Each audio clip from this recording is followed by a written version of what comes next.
Pensava que estava ali por culpa de Zaqueu. Seja bem-vindo, se inscreva no canal por gentileza. Este é o resumo da sua novela Terra Prometida de sexta-feira, 16 de fevereiro de 2024. Tileia disse que o beijo não poderia ter acontecido. Ela disse que gosta muito de Trônio, mas ficou viúva há pouco tempo e espera que ele entenda. Ele diz que entende e respeita e vai esperar até o tempo que ela estiver pronta. Ruth lava roupa com Tirdas e diz que está muito feliz com seu casamento, que Boan mandou ela gastar nos adornos e no vestido e que ele não mede esforços para agradá-la. Já a Sama conversa com Inês e diz que sentiu uma angústia muito grande só de pensar em Ruth e Boan juntos e que ela já não sente mais paz na própria tenda. Inês diz que só a fé para ela se manter forte nesse momento difícil. Acã avisa Josué que tem uma desconhecida na tenda da prostituta. Estes estrangeiros estão acobertando os inimigos. Daqui a pouco será um monte de cananeus aqui no acampamento. Josué diz que essa senhora não oferece perigo nenhum para eles. Pelo contrário, ela ajudou Zaqueu contra a investida de Tobias. Mas agradece a Acã pelos guerreiros e está sempre atento. Acã diz que está sempre vigilante para proteger o povo. Mas Josué faz uma ressalva. Ele estava perto de cometer uma injustiça. Pede que ele faça uma averiguação antes de acusar, pois todo mundo é inocente até que se prove o contrário. Triste e pronta para se casar, Melina diz que mesmo sendo filha de quem é, desse castigo ela não escapa. Terá que casar com um homem que ela detesta. Ula fala para ela ficar prevenida, pois os dois ficaram muito revoltados e dificilmente se contentarão só com a realização do casamento. Melina diz que sabe que o pior castigo está por vir e pergunta será o que eles estão tramando. Ula diz que não sabe, mas que ela se prepare para o pior. Mila chora e não entende como seu marido pode ter abandonado sem se despedir. Ela diz que se soubesse teria ido com ele, pois nunca o abandonaria. Raabe diz que agora ele estava menos amargo e mais atencioso com eles. Nobá diz que não acredita nessa história e o pai dele não iria abandonar a família. Tem alguma coisa muito errada. Noemi está angustiada. Ela diz que quer ter fé, mas está uma guerra por dentro. Caleb abraça sua esposa e diz que também está numa guerra. A Axa diz que ele pode ter sido atacado por um animal, tipo uma cobra, ou até mesmo pelo gigante. Caleb diz que não pode se atrasar para o julgamento do Tobias, mas promete que assim que terminar ele bota um pelotão para ir atrás de Iru. Iru acorda e percebe que está acorrentado.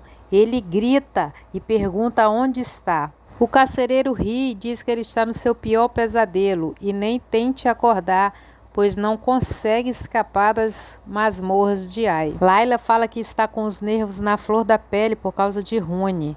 Elidade diz que eles têm que orar para ele ficar bom. E ela diz, você já pensou se ele não ficar bom agora, todos vão saber que Livana se entregou para ele antes do casamento. Elidade diz que ainda não tinha pensado nisso. Ele, um líder tribal, passando por uma vergonha dessa. Rune grita com Livana e diz que queria era o amor dela e não a piedade. Diz que tem que anular o casamento e manda ela guardar seus carinhos para outro. Grita com ela e manda ela sair. Ela diz que vai voltar quando ele estiver mais calmo. Sozinho, ele pede a Deus que o ajude, pois ele não sabe mais o que fazer. Mara vai chamar Jéssica para se juntar aos outros e ir até a tenda de Raabe tirar satisfações sobre a mulher que está lá. Jéssica diz que não está com ânimo para isso desde que brigou com Salmo. Mara lembra que Salmo terminou com ela por causa de Raabe e diz que se eles conseguirem provar alguma coisa contra Raabe, ela vai ficar desmoralizada e pode ser até expulsa e ficará tudo melhor para Jéssica. Ela ri e diz que começa a gostar da ideia. E elas vão direto até a tenda de Raabe enquanto ela cuida da senhora.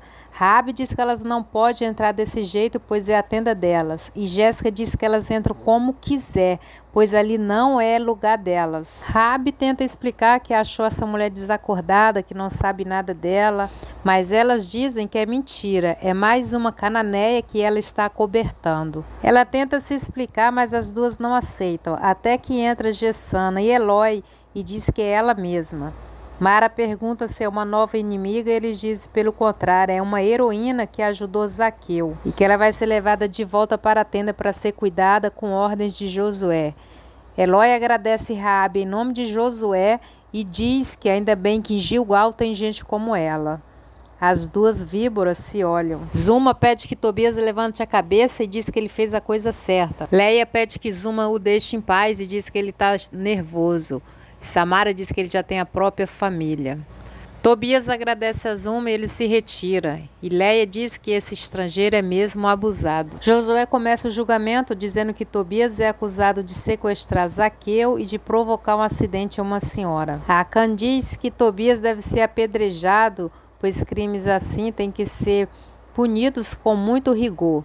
Ele ri e pergunta: será que Josué consegue? Josué chama Zaqueu e ele conta para todos o que aconteceu, o que Tobias fez com ele no dia do seu casamento. Josué agradece e diz que depois do relato de Zaqueu, começaram as buscas por Tobias, mas ele se entregou antes. Quemuel diz que isso é muito importante. O filho dele reconheceu seu erro e se entregou, e que deve ser levado em conta para o veredito. E Josué diz que, sem dúvida, ele pede que o povo leve em conta que Tobias errou, afinal de contas não se atenta contra a vida de outro hebreu.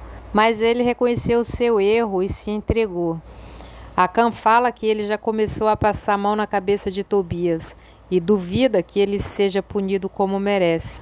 Josué pergunta como Zaqueu foi encontrado. Salmo, Otiniel e Kenaz dão seu depoimento e falam toda a história. E quando Kenaz diz que não encontraram Tobias no local, Leia entra no meio e diz que a palavra de Tobias contradiz Zaqueu e não tem por que haver julgamento, pois não tem prova contra o seu filho. Ela diz que, já que a única testemunha é a senhora que está desacordada, o julgamento deve ser adiado até que a mulher possa falar. Tobias diz para sua mãe que sente muito, mas não se entregou para mentir e nem assumir as suas responsabilidades. Ele diz que fez tudo o que Zaqueu falou e tinha a intenção de deixar o seu rosto com a mesma marca que tem o dele. E quanto à mulher, ele a agrediu e é culpado pela sua queda. E diz que é culpado por tudo que o acusam. Leia baixa a cabeça. Josué pergunta por que Tobias queria que Zaqueu sofresse. Ele diz que Zaqueu é culpado por ele ter sido capturado. Zaqueu fica nervoso e diz que não podia fazer nada pois estava em combate. Os ânimos se alteram. E Shaia pede que eles parem e diz que quem está sendo julgado é Tobias e não Zaqueu. Ele diz para Shaia que é fácil falar, pois não foi ela que foi capturada e arrastada como um animal para Jericó. Ele tira sua máscara e mostra o rosto para todo mundo e diz que aquilo ali foi porque arrancaram a pele de seu rosto. Ele fala que a captura de Uzi também é culpa de Zaqueu, relata seu sofrimento e como Uzi morreu. Josué diz que entende o sofrimento dele, mas que não é justificativa para ele fazer o que fez. Um soldado tem que estar preparado para tudo, inclusive para ser capturado. Tobias disse que não era só isso, ele ia se casar com Shaia. Além de Zaqueu ter o condenado às masmorras de Jericó, Adã ia se casar com o grande amor de sua vida. Mara disse que agora esse julgamento começa a ficar interessante. Acã e os filhos riam. Agora sim que esse julgamento começou a ficar interessante.